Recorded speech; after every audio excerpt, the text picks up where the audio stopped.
Fox Carolina First Alert Weather with Chief Meteorologist Kendra Kent.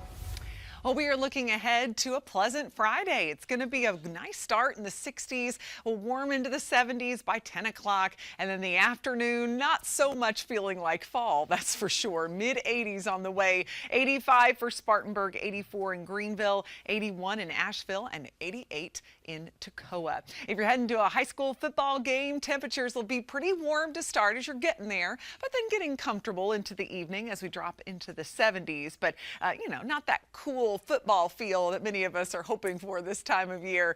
Just not going to be here just yet. Now, of course, this time of year, we are always tracking the tropics, and we've got a few systems out there, a couple that are in the middle of the Atlantic, low likelihood of development, and at this point, not a big concern for the U.S. But we do have this area we're going to be watching between the Cayman Islands and the Yucatan has about a 40% chance of development as this disturbance could make it into the Gulf of Mexico into next week.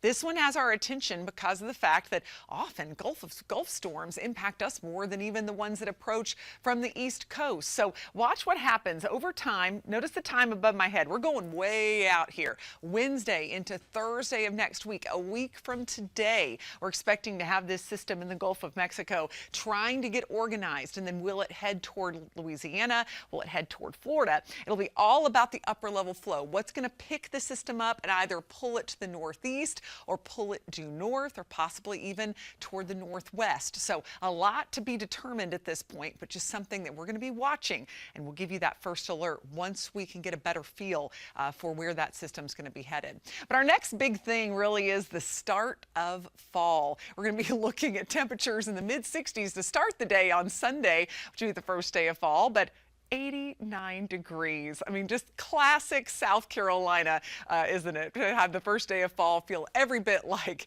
July. But that's okay, because we're going to eventually get that cool air in here. But for now, it's going to be a hot one for Sunday. We're actually thinking about going apple picking that day, so that's always how it is. We'll end up sweating in our flannel. Then we look ahead to next week. We'll see temperatures go down slightly. Temps warming into the mid 80s by midweek, and only very small rain chances as it looks right now. In the mountains, we'll have mostly sunny skies through the weekend, small rain chances into next week. And then if we were to be affected by that Gulf system, it looks like it would not happen until the following weekend, something we'll be watching closely for you. Now it's going